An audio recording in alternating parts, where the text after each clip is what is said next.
This podcast is being released in June 2020, and right now there is a lot of controversy surrounding CrossFit the company, and particularly the owner, Greg Glassman. This interview was recorded a few weeks ago, but hearing my guest Tiim Carroll's thoughts and opinions before the Glassman controversy shows how critical it is to stick to your fundamental guiding principles for anyone involved in CrossFit or in any business. We will always face challenges in our lives, but when you listen to Tim, you have no doubt he has already faced his share of challenges and will continue to do so with great success in the future. I have great respect for Tiim Carroll, and it was a pleasure to talk to him about accomplishments in his life, his health, and his business.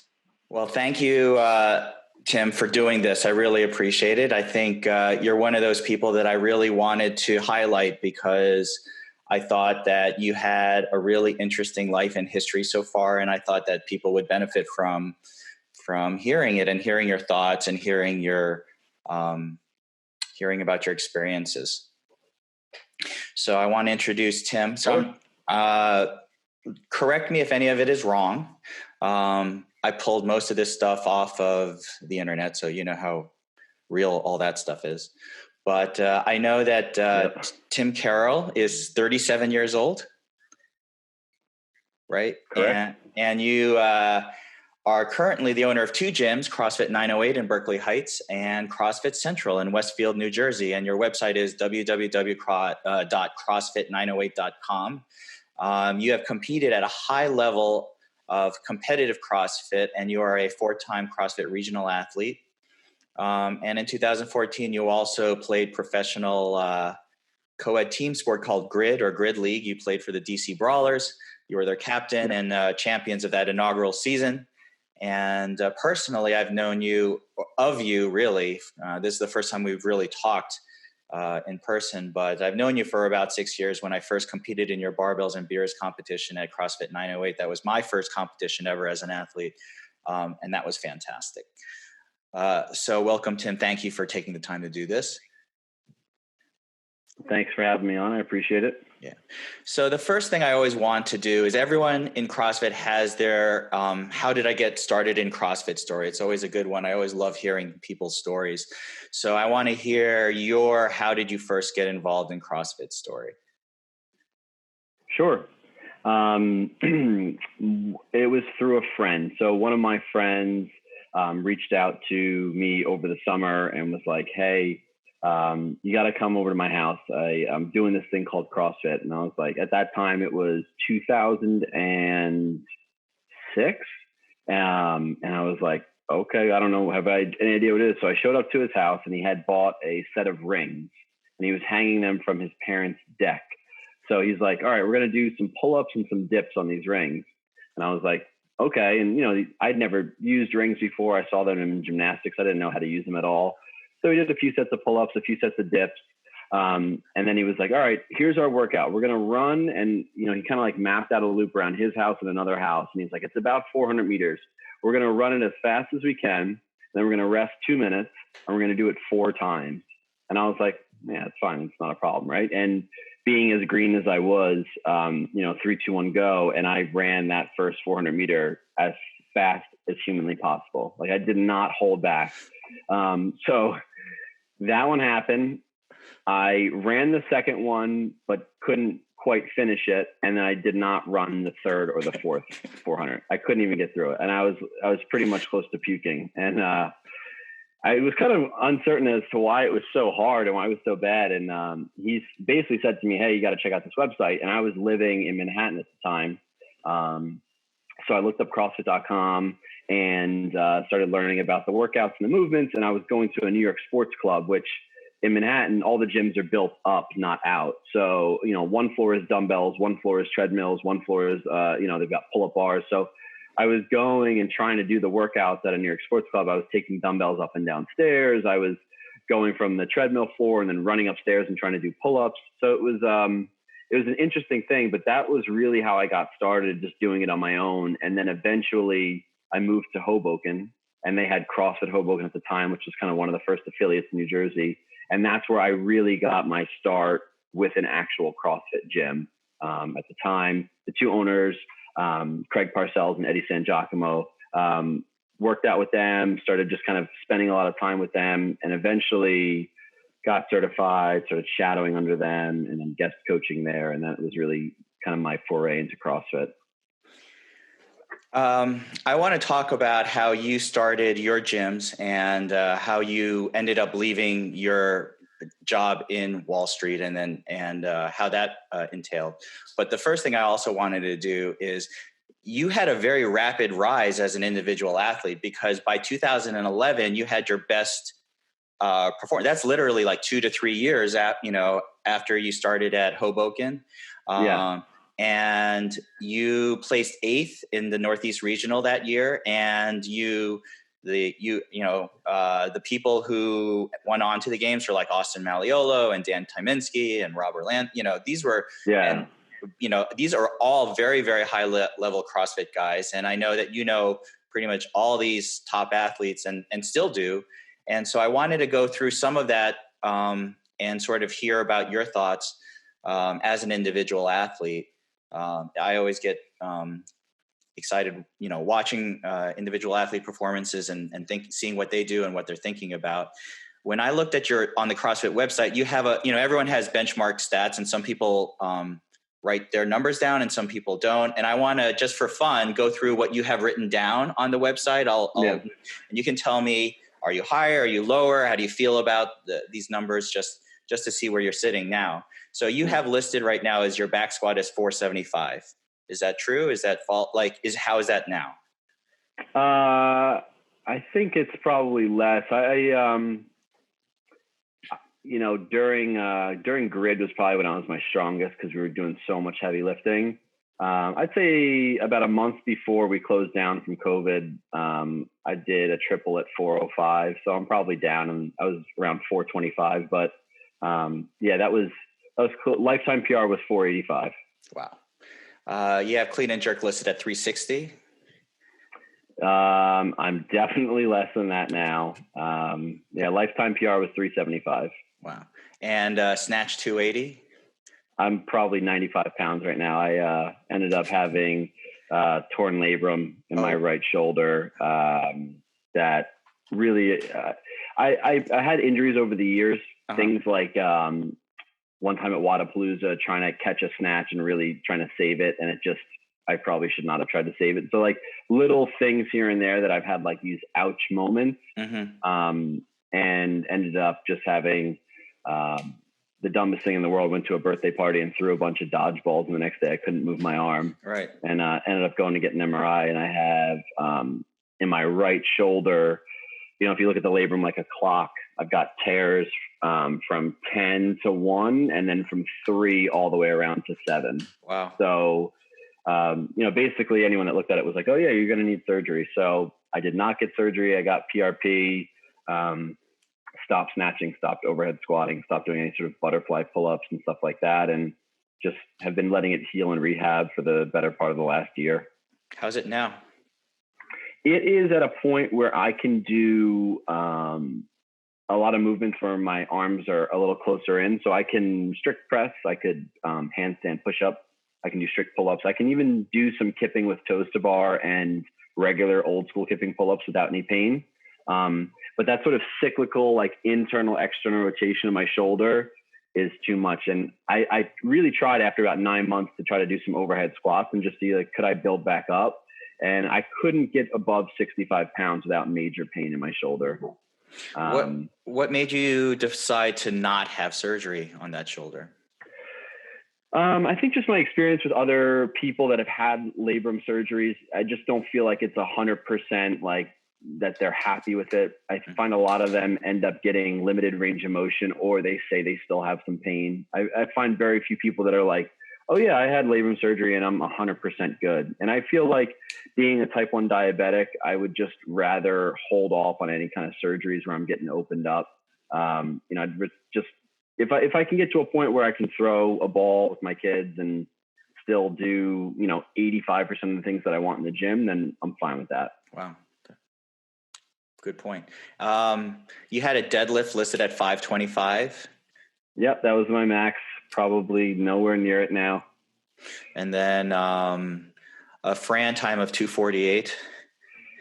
That improved. I got that down to 215. Oh, wow. But okay. now, I mean, Right. I'm doing only at home workouts, and the reality is for me, I haven't put in the work to be a competitive CrossFitter in a really long time. And there's no excuses behind that at all. It's just focus for me shifted a few years back to trying to grow the businesses. And so opening up a second gym, as well as I have 2 young boys. So, I always felt like if I had an extra hour in the day, it should be either spent on the business or spent with my family, and not trying to be a competitive CrossFitter. And in the same breath as saying that, I kind of saw the light at the end of the tunnel in 2013, 2014. I could see the amount of time that people were spending training and the level of ability that was going to regionals, and the field was passing me by. And I was like,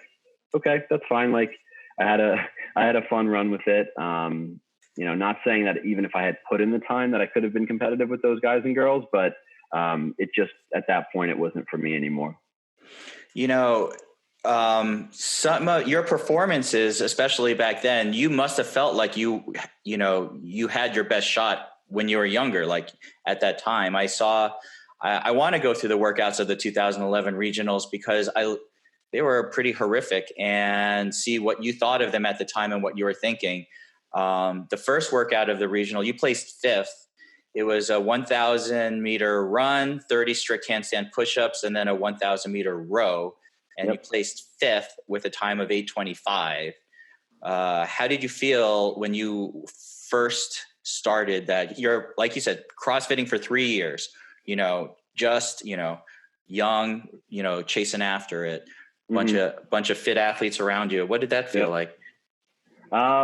It was cool, to be honest. I always hated running, so I was actually a little nervous about that workout, about even a 1,000 meter run, because I knew that, in that heat of that moment, some people are going to come out of that 1,000 meter run just gunning it, and I'm going to be like, oh man. But I liked the workout from the standpoint of the strict handstand push-ups.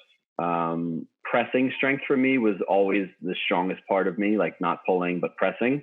And I liked strict handstands, and I'd practiced that workout a few times at my gym. And I was able on that day, I think I ended up getting 27 or 28 of the handstand push-ups in a row, and then kicked off the wall and finished out with 2 or 3. So I got onto the rower, and I was like 750 into my row before even half the other people in my heat were onto the rower.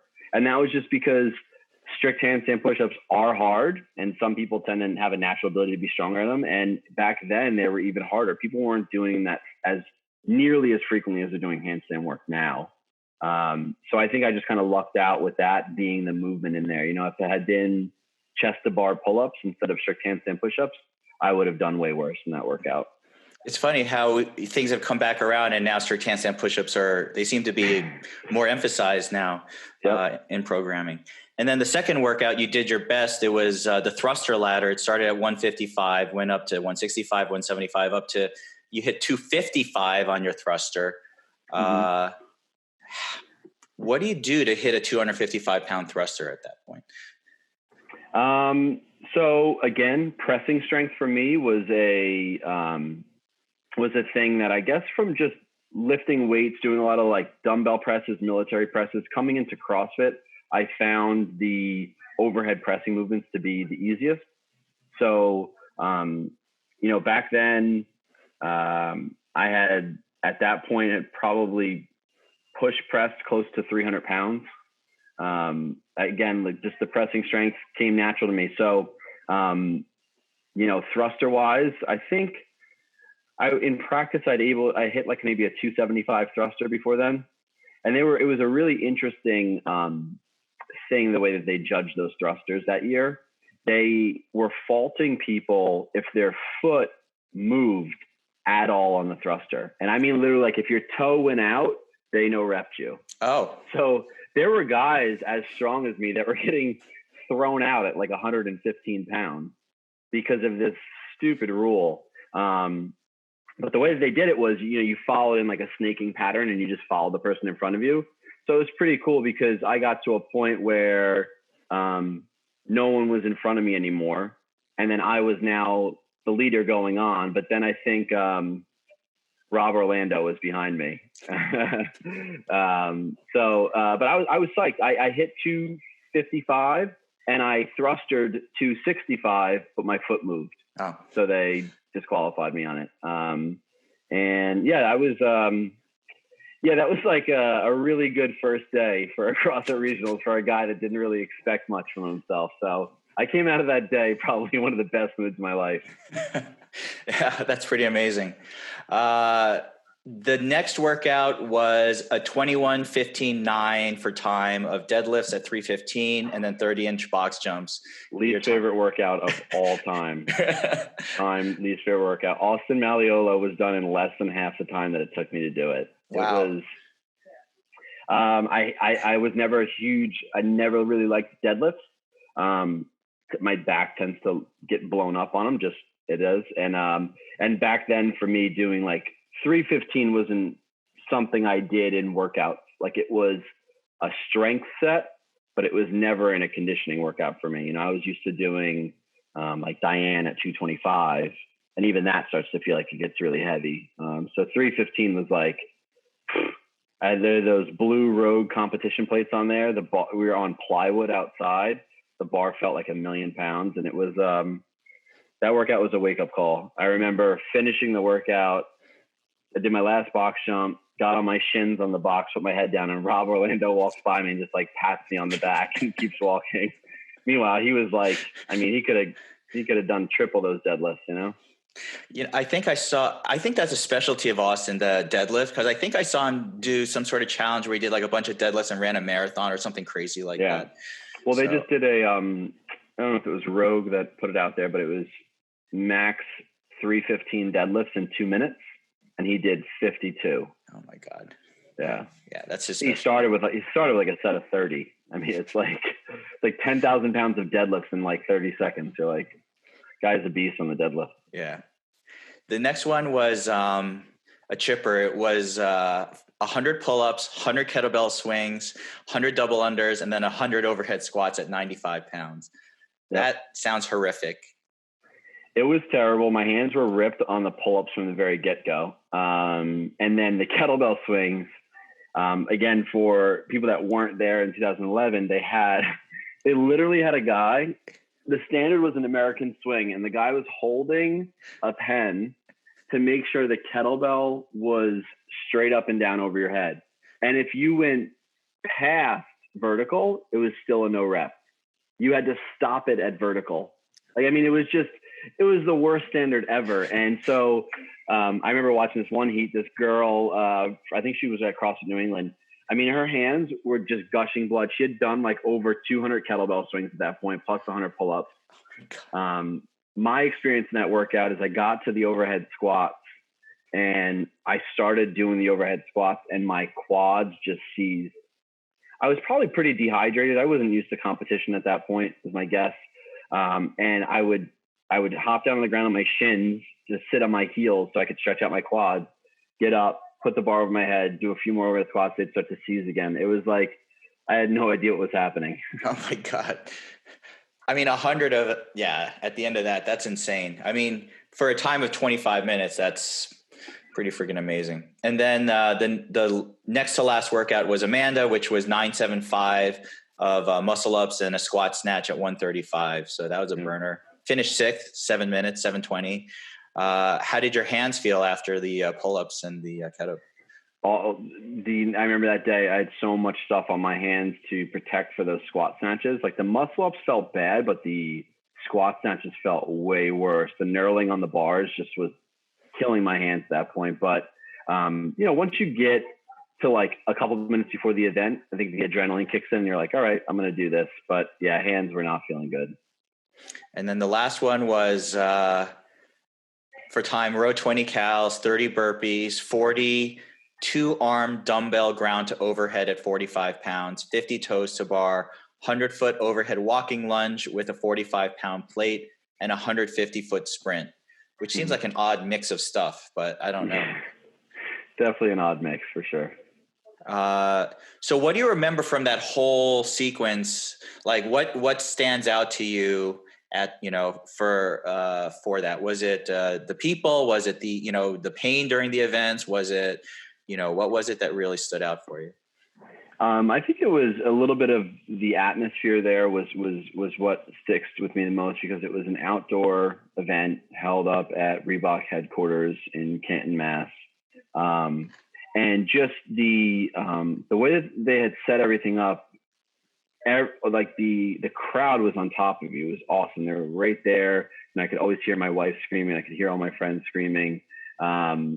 There was just this like ease of access between the crowd and the athletes that I felt like the energy when you were working out was kind of incredible. And on top of that, the novelty of being a part of that. 2011, I had never been to any kind of event like that ever. So for me, I think I was just running on high all weekend, just with how cool I thought it was to be involved with that.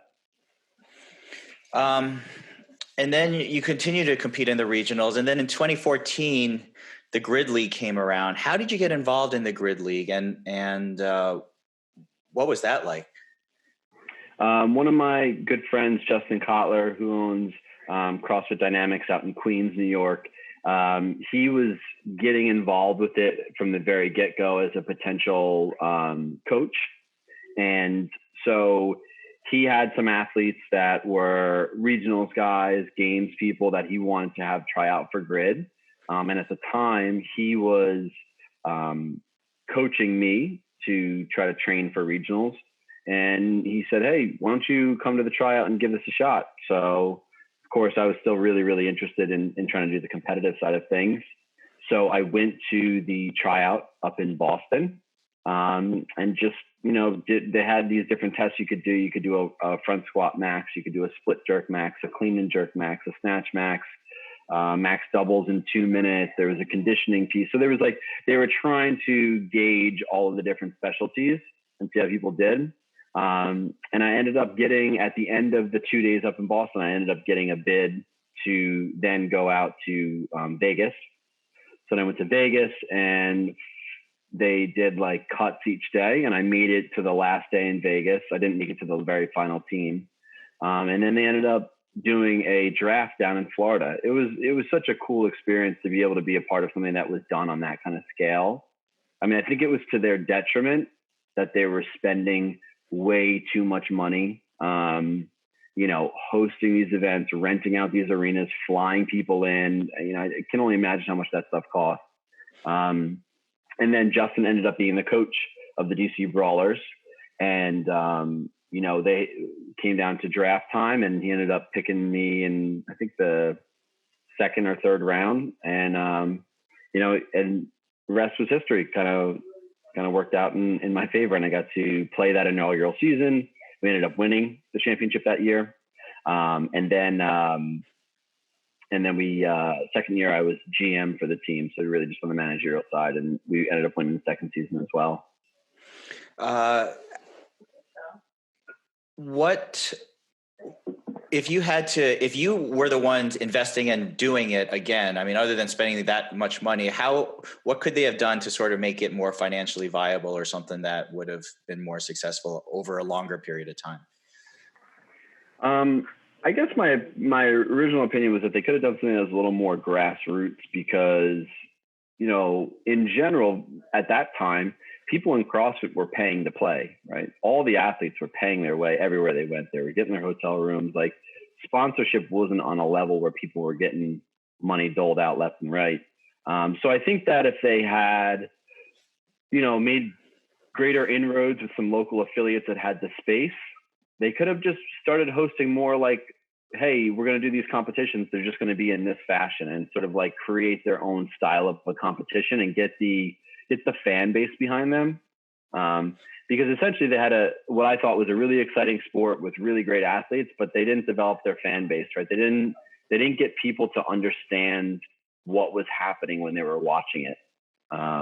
So I just don't think they spent enough time, developing the demand for watching it.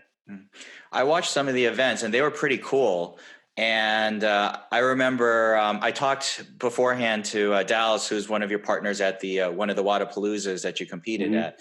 Yep. And he said that you picked up all these like techniques from grid. Like he was like, yeah, we could pass this 255-pound back squat bar. Like it'll be faster if I just like hand it to you. And he's like, what? Like, how does this happen? And it was like all this sort of innovative stuff. And so what was it like competing with a team on that pro level? Like, what was that programming like?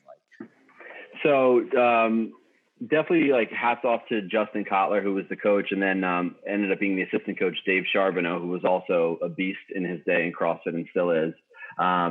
They ran the team and ran practices like you would expect a professional team to be done. You know, going through, all of the races that were in a grid match, going through each race over and over and over, making sure that, because it was a tag sport, you'd come out, you'd tag someone, knowing who you're tagging, who's coming in for you, who are you going out and getting, running through stuff with empty barbells, making sure the transitions were seamless, where people, again, like Dallas said, if we're passing off a 255-pound back squat bar, and someone's like, all right, rack it, and two people have to come in from the sides, are they holding it the right spot?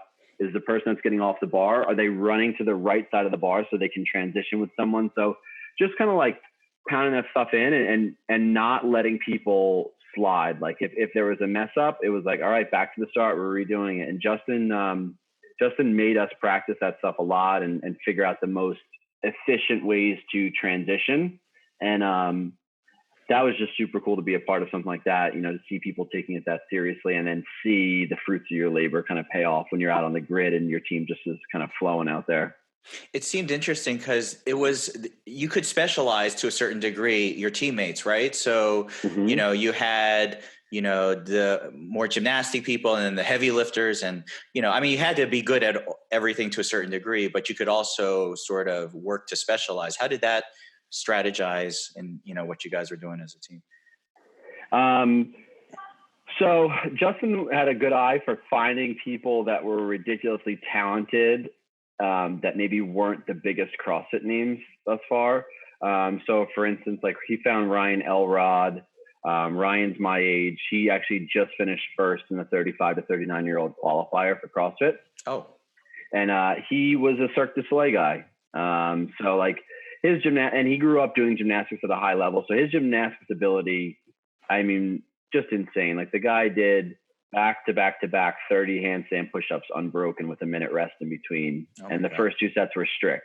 Like I've seen him do insane feats of strength, and he's only maybe 5'6", 5'7", 175 pounds, and that open workout with the clean and jerks where it got up to 315 at the end, like he got a few reps at 315. Like the guy's a beast for his size. And but no one really knew too much about him. And the same went for like Taylor Stallings. Taylor Stallings is like had multiple powerlifting records, has deadlifted 540 pounds at 170 pounds. And she, he found her and scooped her up. And that was like Justin's thing. He was finding people that were exceptionally good, and maybe weren't the biggest names out there. And then the other people that he found too, that were the bigger CrossFit names.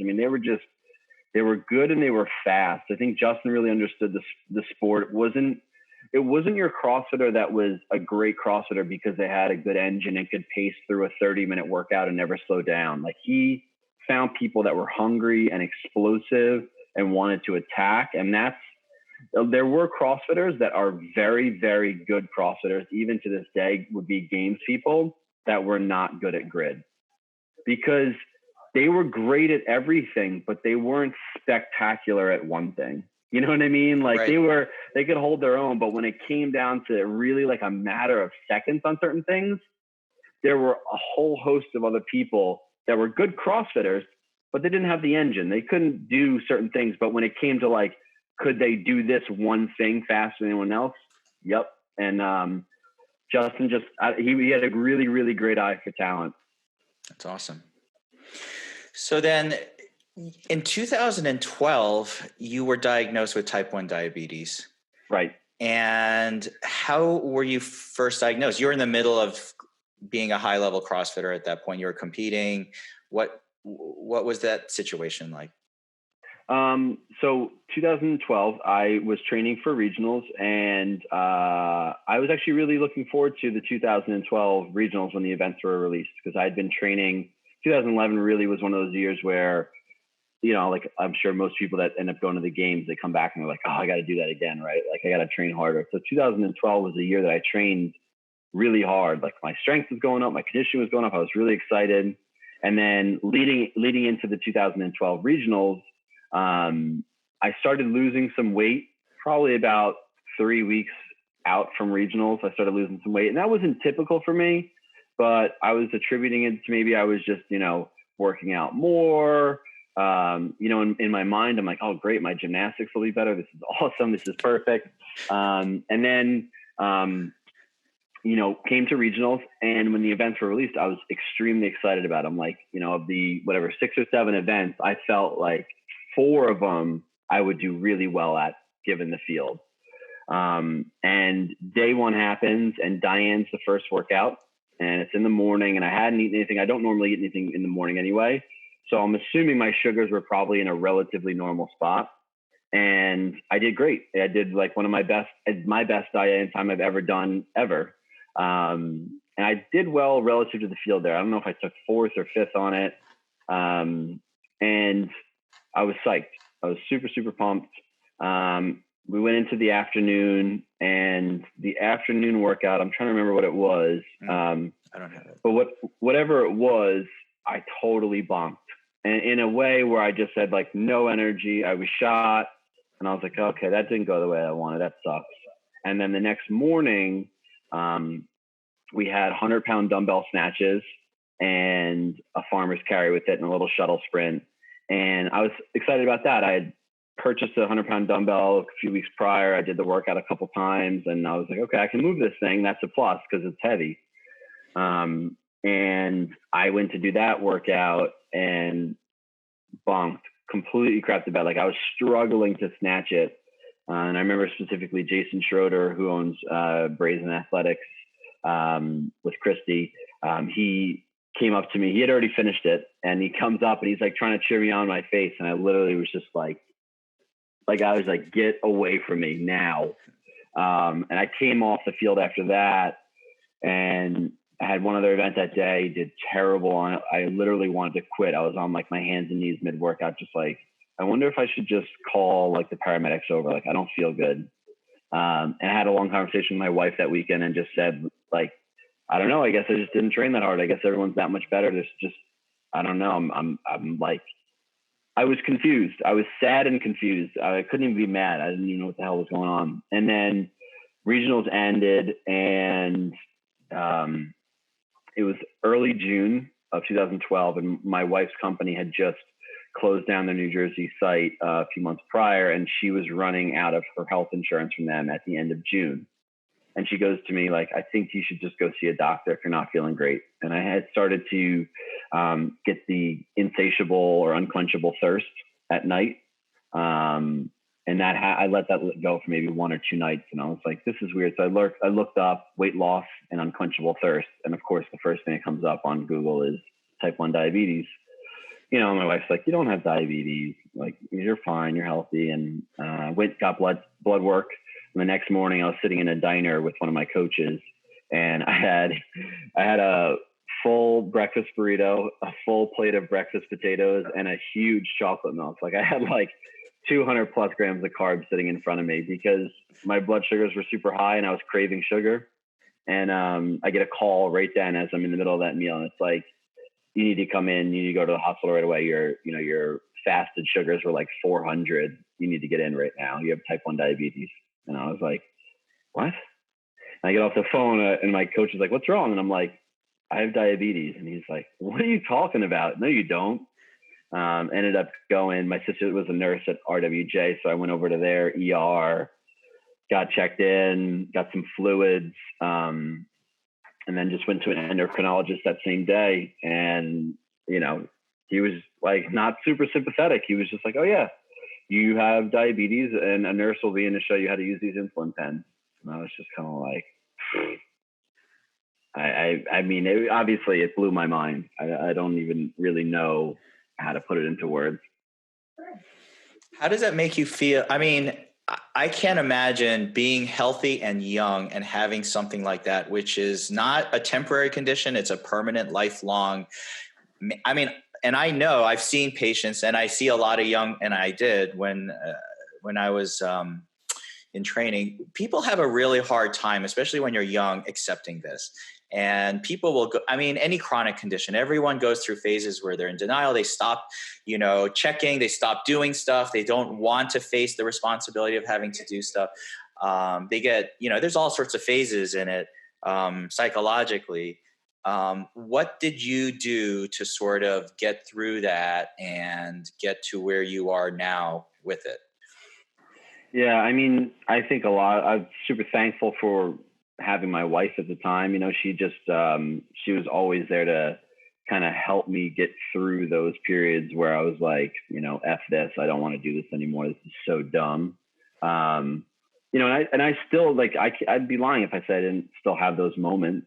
I guess the fortunate side about something like type 1 diabetes is you can live a relatively very normal lifestyle. I wear an insulin pump on me, which sometimes people mistake for a beeper, and I want to punch them in the face. But, I have a continuous glucose monitor that I wear. I can check my sugars on my phone.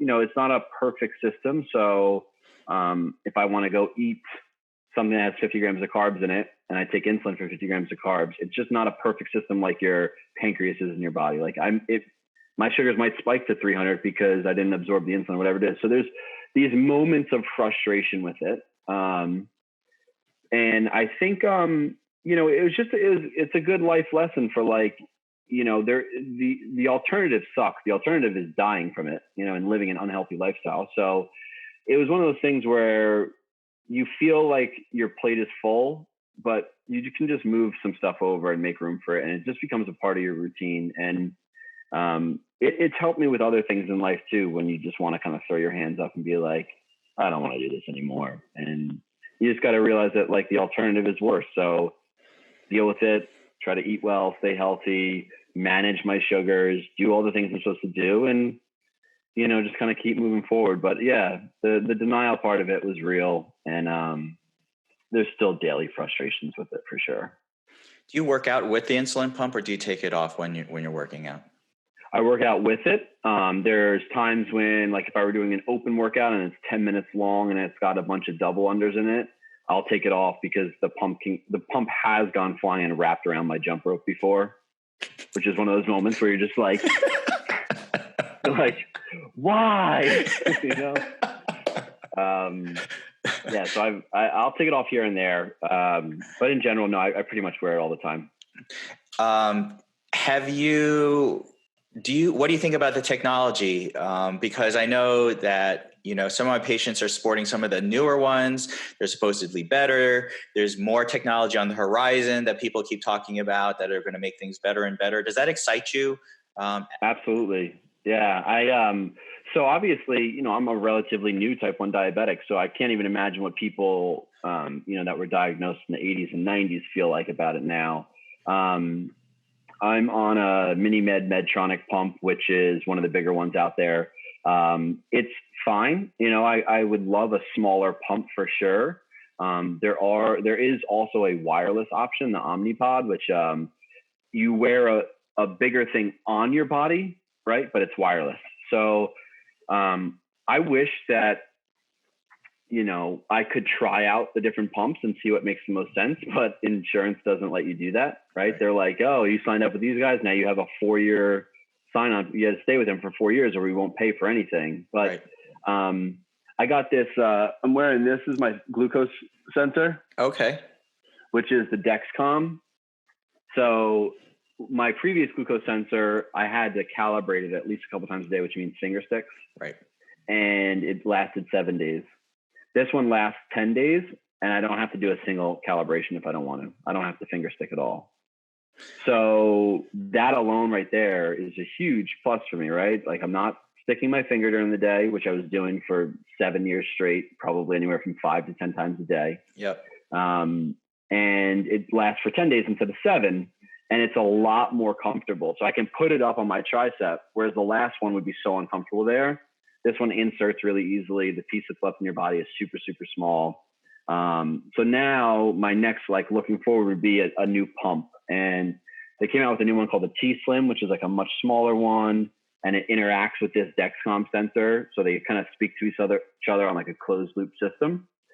So I want to look into it. But again, you're kind of like handcuffed by what your insurance is going to let you do. Right. But some of these guys like Omnipod, the wireless one, they will do a program where they basically are buying you out of your old thing, right? They'll say, you know, yeah, this would cost you $900 out of pocket, right. But since you're a new customer, you know, right. Like it's one of those things where it's like, I'll right. buy you out of your gym contract if you come right. to my gym. Right. Like that.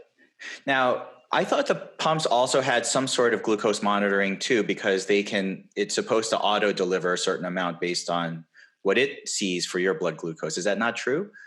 So for MiniMed, the one that had the Medtronic pump, that was the first approved closed loop system. So I don't use their sensor. I would need to use their sensor. And then I would also need to have my pump go into what's called auto mode.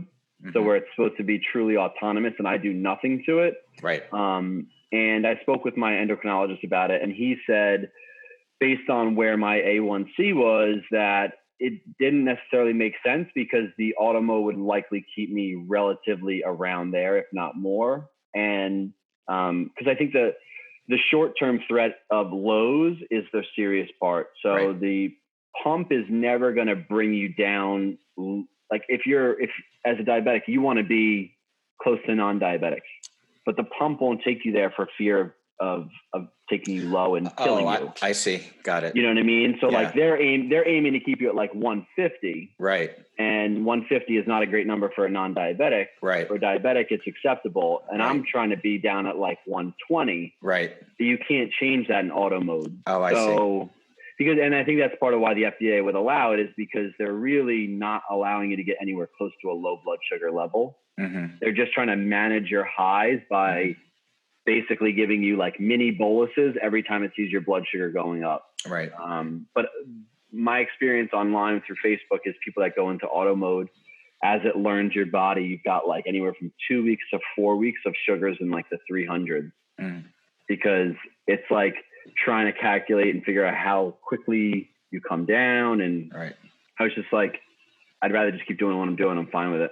Right. You must be keeping pretty tight control then, which is great. That's good because that's not easy. Do you worry about hypoglycemic episodes? Like, have you had one recent? Oh, that's what the one I wanted to ask you about. So that's what Dallas told me when you guys are at Wadapalooza and you did your first event, Assault on Fran. You looked at your glucose monitor and it read something insane like 30 or 40, but then you went out and competed. Is that true? So yeah, I was running high from all the anxiety and the nerves in the morning. And typically in those situations when I'm running high like that, my body is really not responsive to the insulin. So I end up like correcting and then correcting more because going into a workout at like 300 is, you know, you're just basically, you're going to be dead in your tracks. You're not going to be able to breathe. Your muscles are going to be cramping. And then right before like the event, as I'm like checking my monitor, all of a sudden now I'm like, I was like 70 with like a line, like 2 lines directly down, meaning like I'm dropping quick. And we go out there and I'm like, now I've got a Powerade out there, but my blood sugar is down in like the 40s and I'm about to start this workout. It was one of those bad timing situations. And, you know, I'm hesitant to talk about it because I feel like sometimes it sounds like an excuse or a crutch. And, you know, I'm not playing the victim card here, but it does make it difficult to put your best foot forward on the competition floor sometimes when your sugars are out of whack. For sure. I can't imagine competing with a blood sugar in the 40s and trying to struggle through that. That's amazing. So does that mean you have to change your approach to working out? Like you said, your mindset or what you do, or, you know, in order to make sure that you're euglycemic and, you know, doing well, like what do you do now to prep for a big workout? You know, if it's going to be something that's really, really intense and short and heavy, and I know it's like kind of going to get that fight or flight response going on me and raise my cortisol levels, I'll try to just do a pre-bolus. So I'll, you know, try to make sure that before my workout, I'm obviously steady with my blood sugars. And then as I go into it, I'll bolus some insulin in anticipation of that, like in the 15 to 20 minutes of into that workout where I'm going to be like, my body's going to be like, what the hell is going on? Let's dump a bunch of sugar into the bloodstream. This guy needs it. But the other workouts, like if I'm like a lot of the at-home workouts that we're doing these days, are like 20, 30-minute workouts that are pretty lightweight, more cardio based. I just try to monitor the after effect of those workouts, which is usually a drop in my blood sugars. Because I'm not doing a lot of the competitive stuff anymore, I have to worry less about those spikes from workouts. So let's talk a little bit about your business. So you were on Wall Street for 4 years. And then, like you said, you were at Hoboken and training there and coaching there as well. Yep. And then you left and opened 908 in 2009. Yep. And what made you decide to make that leap at that time? I was, the job that I had in finance was something that I thought I really wanted coming out of school. I think there was like an allure to working on Wall Street, as a college kid. And it was cool for the first couple of years. And then I just realized that, I don't think I was going to be happy with whatever money I ended up making in that job. I just kind of got super miserable with it. And I'd always had a passion for fitness. I was loving CrossFit at the time. And kind of the straw that broke the camel's back was it came around for, like our bonus season at our job. And I had the best year that I had ever had working there in my fourth year. And I was for sure like, this is going to be a great year. And, like one trader on the floor in another group lost like $400 million for the bank, and in like the last quarter of the year. And then all of a sudden it was like, all right, bonuses are way down for everyone. And I got paid down like 50% of what I got paid the last year, even though I made more than double the profit that I made. So I was just like, okay, I see how this is going to go. It's going to be one of these things where I'm going to expect something and it's never going to quite meet my expectations. And it's just going to be, a constant grind. I was in on my desk at 6:15 in the morning, leave at 6 o'clock at night. So, it was 5 12s in a row, out a couple nights during the week. And I was just like, I don't think that I'm going to be fulfilled by this. I don't even think that at a certain point, the money would ever catch up to what I think I should be making for it. And I just realized that chasing money was not something that would ever make me happy.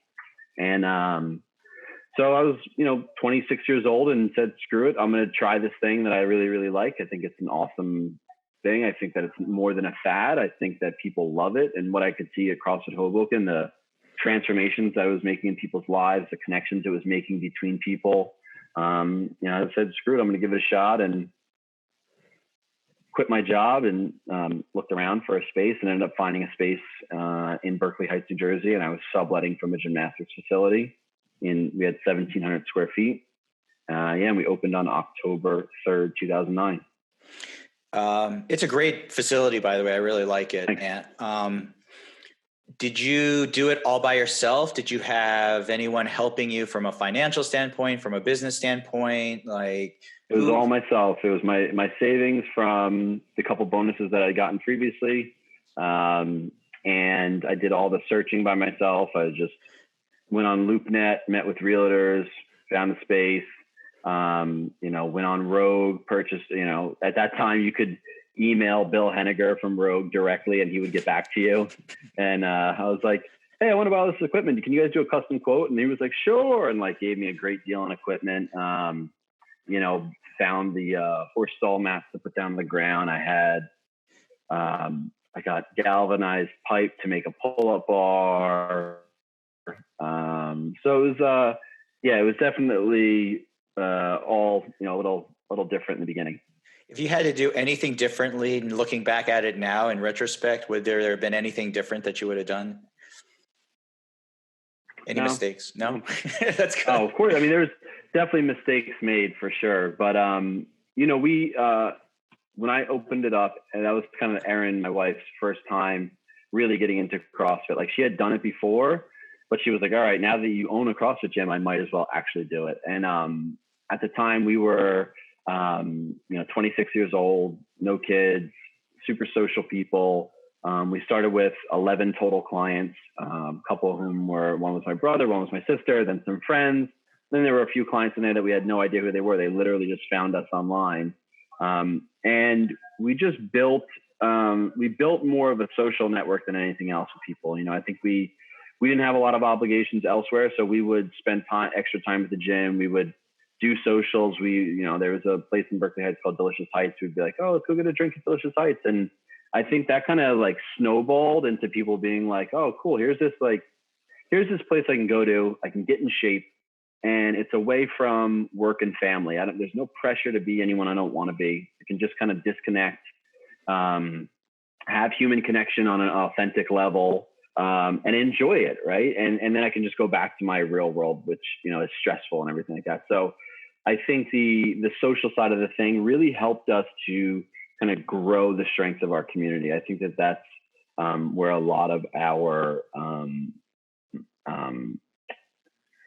support in our community comes from, is from a lot of those social events. Yeah, no, that builds strength. You're right. And resiliency in the group that you have there. So you have your wife, Erin, and from all accounts, everyone tells me you guys work together hand in glove for everything, right? Like, yep. How do you guys split your responsibilities? What do you guys do to work together as a team? So Erin does no coaching. She does all membership stuff, social media stuff, and has really always done all of the back end organization and things like that. When we run a competition, she's the person in charge of the athletes, the vendors, the volunteers, the judges. She's doing everything, organizing everything. For me, I was coaching mostly, doing some of the email stuff. And, I find that in my head, I feel like I'm the ideas guy a lot. I'm like, oh, this is a good idea. We should do this, right? And then Erin's kind of like, all right, how are we going to do that? Let's figure this out. And, a lot of times she's just like, no, we're not doing that. Definitely not. But yeah, we spend every waking moment together, literally. Like I don't have a hobby outside of CrossFit, and, I probably should, but yeah, we're together every day, all day, 7 days a week. That's amazing. So then what made you guys decide, okay, so we have 908 and that's not enough. We need to open a second gym now. What led to that? So, that was built out of necessity, not out of like, we're crushing it, let's do another one. Like it was more of, okay, we live in New Jersey in a really expensive area to live, and we've got 2 young kids, and we want to plan for their college, we want to plan for retirement. We need another income, and we had talked about doing a second gym for a while, and it came to a point where we felt like we had the staffing capabilities for it. And so we were searching. We searched for a couple of years, and then finally found the space in Westfield for CrossFit 908 Central. And that even I had searched for a couple of years, and then that took like about 1.5 to 2 years to even negotiate. And then it took like 6 months for the build out. So it was definitely a long time coming. And again, it was really to try to have a second form of income for us, a little bit of a diversification. So we have 2 spaces, but it was more so that we could continue to, plan for the future. Cause, I don't have, a company's not giving me a 401k and matching me and a pension or any of that stuff. So for me, if I'm looking ahead to when I'm 60 years old, and all I've done is paid rent and I don't have anyone to sell a business to, like, I need to have something there as retirement. So yeah, I mean, we were hopeful that because of our reputation with CrossFit 908 in Berkeley Heights, that it would be something that we could repeat down in Westfield. And honestly, it's been a great success for us so far. Like, our community grew there pretty quickly. Our staff down there is really invested in it, and they really allowed us to do it. I think if we didn't have that, it would have been stretched way too thin. So they're really a true extension of all of us up here in Berkeley Heights. And the Westfield community has grown quickly, and they've been, just as supportive as our Berkeley Heights folks, and really, really even, crazy supportive during this whole quarantine COVID stuff. Right. So did you self-fund the second place? Did you have to take on debt or partners or anything to be able to build it out and do all the capital costs for that? So, yeah, I mean, when we built the first one, it wasn't really that expensive for me to open up the CrossFit gym in 2009, right? It was a little expensive in the grand scheme of things for me then, but it wasn't that much. Westfield was a much larger undertaking because we're just at a different point with CrossFit. People want bathrooms with showers and they want nice amenities. They want a nice space. They don't want a dingy garage anymore. And, we opened it with enough equipment for, to have 150 clients. So you're buying 10 rowers and bikes and all the dumbbells. So, I self-funded probably maybe 40% of it. I got a loan for another 40% of it. And then another 20% of it, we put on some zero interest credit cards that we knew were 15 months zero interest, and then just paid them back over the next 15 months and kind of floated ourselves from CrossFit 908 Berkeley Heights through that. In order to get through that time frame where, we basically just said, all right, here's a period of time where we're really not going to make any money, but it's in hopes of making some more money for the long term. Right. And funny story about everything going on right now was Aaron and I finished our last payment of our loan in February of 2020. Oh, wow. And then COVID hit March, and we closed our doors on March 15th. Wow. So Aaron and I were like, 2020 is our year. We're going to have dual income. We're going to, we're running money. We're running in the black. Yeah, I know. Yeah. And then February, we made our last payment of our loan. We're like, we're done with our loan. Let's go out to dinner. We're good. And then this hits and we're like, you've got to be kidding me. The timing is just incredible. Well, so I want to get to what you're doing during this time, because I think you guys have been executing so well. But before I get to that, I wanted to ask, how did you find your coaches? How do you split your time between, making sure that Westfield is good? How do you manage people when you have two locations like that? So, the splitting of time, when we went to open up Westfield, our head coach down there had been with us as a client for several years.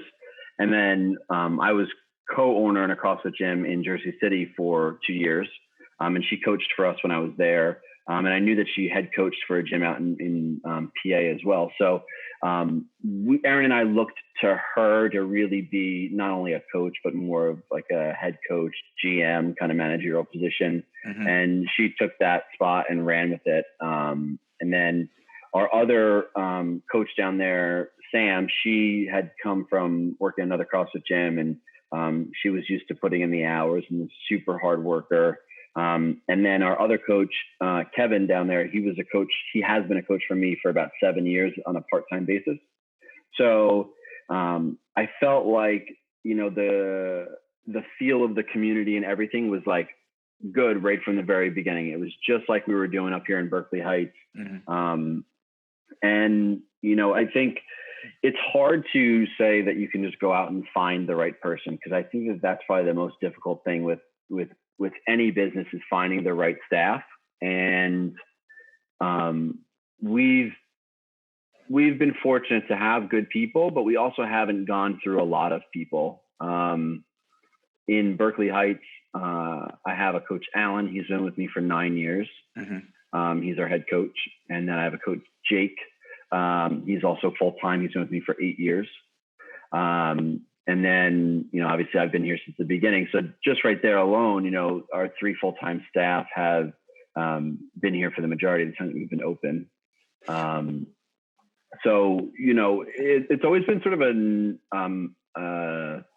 organic process of finding a coach.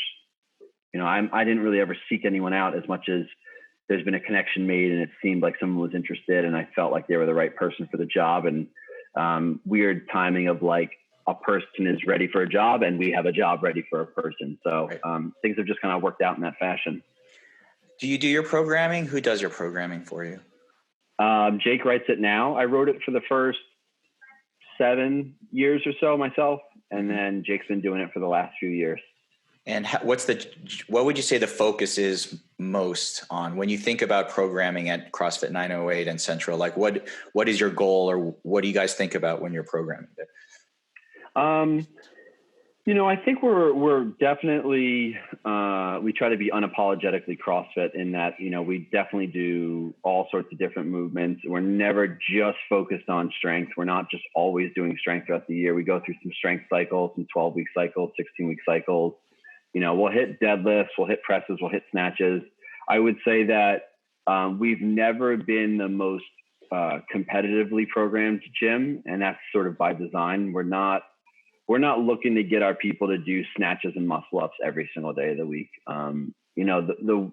Yes, that stuff can be done safely. I totally get it. But the wear and tear on your everyday person that has a 9-to-5 and a family, and you're throwing them into barbell snatches every week and their mobility is awful. Like, there's the idealistic side of CrossFit.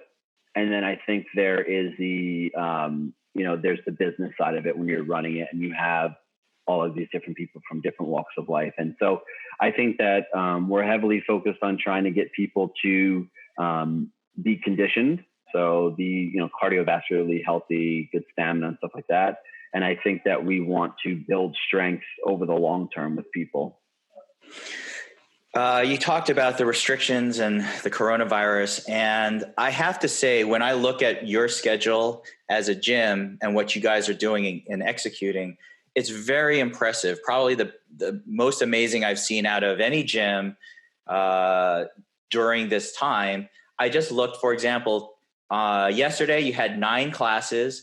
4 of them were at-home WODs. 1 was an ab class. 1 was a CrossFit Kids class. 1 was a cooking class. 1 was an Oli lifting class. 1 was a meditation. You have yoga during the week, strength class, buns, spin, like cocktail crafting. Mm-hmm. Like it's a full service. Like, and you have daily WOD video productions, which look super professional. And thanks. Yeah, our guy's been doing an amazing job with that. So when did you decide during, when this hit, like that you were going to do this and execute, and how did that all come about? It was really quick. So we went for my head coach, Christina, down at Westfield. She got married on March 6th in Costa Rica. So we flew down there, and we were down there from March 4th to the 11th. So we came back on Wednesday, the 11th. That Wednesday night, Trump spoke, and that was the whole no flights coming back from Europe, which got misinformation. It wasn't like, oh, okay, we're going to let back citizens, but no. So that I think got everyone really freaked out. And then that Thursday, the 14th, it really started to feel like things were unraveling. Like we had been in Costa Rica, but we got back and the grocery stores were insane. And that Friday was my birthday. So we had a brief reprieve and got a little drunk, and then that Saturday, Sunday, we were like, no, we're going to stand our ground. We're going to be open for our members. We're not going to take this crap. Right. And then by literally Sunday morning, Aaron and I looked at each other and we're like, man, if what they're saying is true, it would be totally irresponsible to stay open, right? Like the upside of being the person out there beating their chest saying they're still open seemed way less beneficial than the downside of infecting people and being viewed as being socially irresponsible. So we had open gym on that Sunday from 10 to noon, shut the gym down. I met our video guy at the gym on Sunday, videoed all of our workouts for the next week. Right then and there, he went home and started editing them and came up with a Zoom schedule and said, all right, what times do we think we need? We talked to all the coaches that night. I'm like, all right, we're going to do 7, 9, noon, and 6. And I said, I'm going to go do them all tomorrow at the gym. I'm going to bring my computer. I want you guys to come by. I want you guys to be on the Zoom calls. I want you to see how we're doing it, see what to do. Signed up for Zoom that night, went in the next morning, set up my computer, no earbuds, no camera, just using my computer. And I was like, hey guys, welcome to Zoom. And we had some people on. We had 20 people sign on that first morning. And we're like, all right, we're going to try to figure this out. And, we haven't looked back since then. And I knew that even though people aren't just paying for a place to work out with your CrossFit gym, right? They're not just paying for access to equipment, because you could go do that at Retro Fitness, right? They're paying for the community, and they're paying for everything else that is involved, the coaching, just the feel of it, the experience. I knew that not being able to be in the gym definitely felt like it was probably taking away from what they were paying for. So my goal in the beginning, and still is my goal, is to try to offer as much to our community as possible, to show them that, yes, I know you can't get into the facility, but we're going to work tirelessly to give you some sort of value for what you're paying for. And to this day, we probably have had about 80% retention between both gyms. We've only lost about 20% of our membership due to holds, and I'm pretty proud of that. Even the people that had to go on hold are like, man, this situation sucks and I'll be back when you guys reopen. But my job's impacted, my money's impacted. And we're like, yeah, we totally get it. No one is immune from this situation. But we just want to try to be there for our clients in any capacity. So we've loaned out, if you look at our gym right now, I wouldn't look at the gym. We've probably loaned out between like $70,000 and $80,000 worth of equipment to all of our clients. And we're like, hey, if you guys can hang with us for a couple of months, it would mean the world to us, because it means we get to make it through the end of this. And that's been the overwhelming message from our clients is that, hey, we're willing to ride this out with you guys if it means that we get to come back there and work out with you. And so our job right now as a community is just to try to provide as much to our clients as possible. And we were like, well, they can't do anything social, so let's do some social things. So we've got a trivia night tonight at 7:30. We've been doing this cocktail class on Saturdays, which has been so much fun. One of our members, who's a chef, he's been doing the cooking class. My sister's been leading some guided meditations. Christy from Brazen's been doing yoga.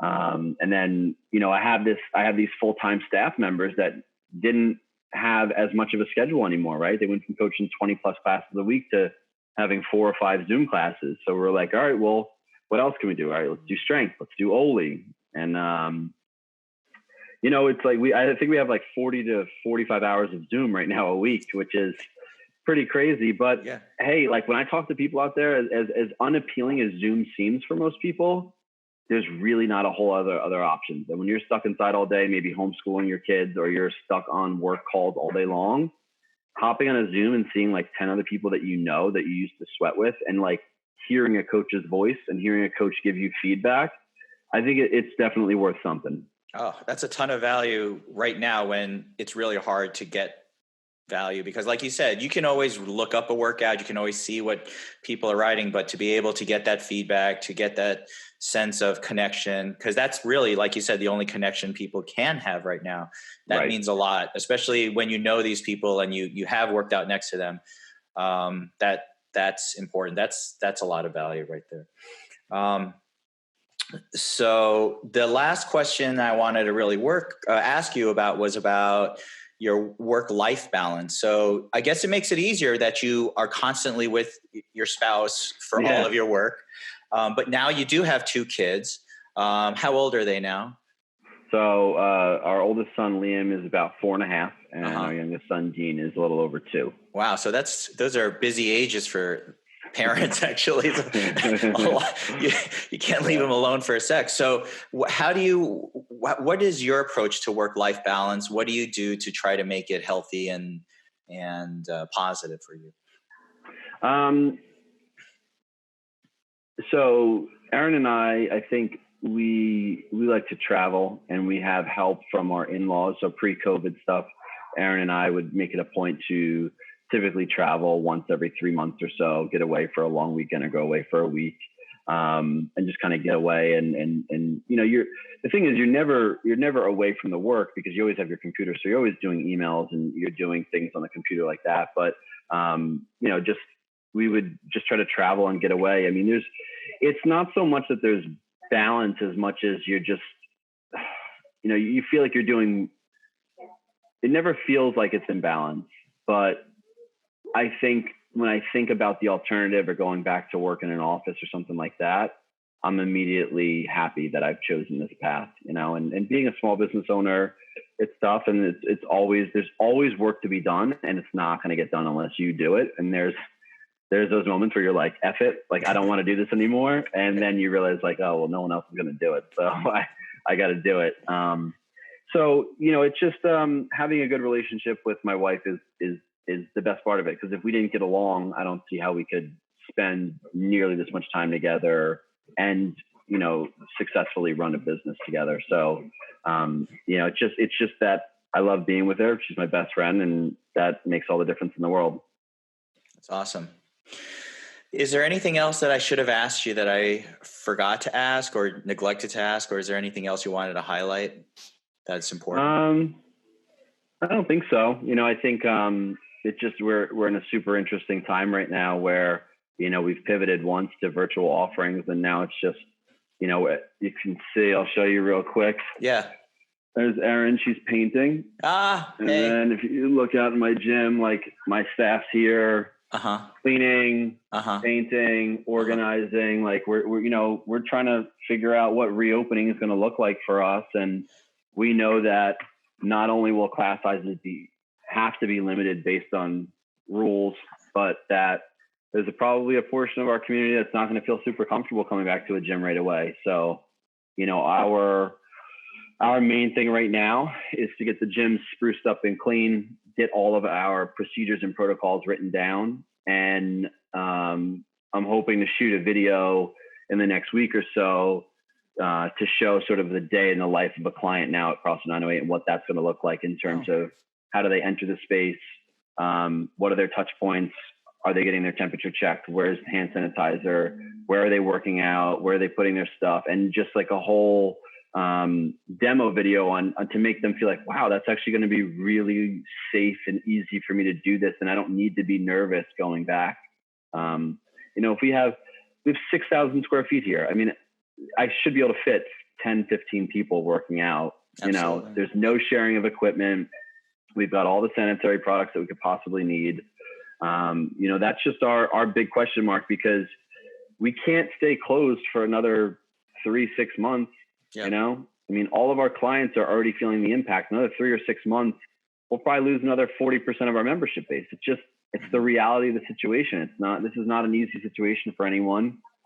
Our goal is just to get our returning clients back.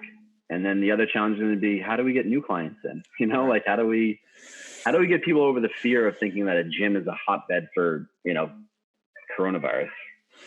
At the end of the day, hopefully the science is going to help, because right now there's not as much science out there. So the more hard data and once areas are proven to be safe, then I think that's going to make a big difference. Right now, there's a lot of unknowns, and I think what you're doing is the right thing. I think having a video to show what is a day, like you said, what a client's going to be doing once they get there is going to reassure a lot of people. And I think, like you said, it's you're anticipating and sort of facing every challenge, and that's really all you can do as a small business owner. I completely understand. There's so much out of our control right now. Like you said, there's so much unknown, so much that we can't control, that we're just gonna plan and prep for reopening, whatever that looks like. Like, we just want to say, okay, if Governor Murphy says tomorrow at 6 a.m. gyms are open, you'll be ready. I want to send out that email and be like, let's go. Let's go, Right. Well, Tim, thank you so much for sharing. I think there's a lot that is amazing about your life, about what you've done. It was a lot of fun talking to you, and thanks again. I really hope, like you said, crazy times right now, and we'll see what happens. I really appreciate it. Thank you, Sam. And sorry for being late again. No, business first, always. Well, hopefully I'll see you in person soon and we can work out together. Very soon. I'm looking forward to it. All right. Thanks so much, Sam. Thanks a lot, Tim. Okay.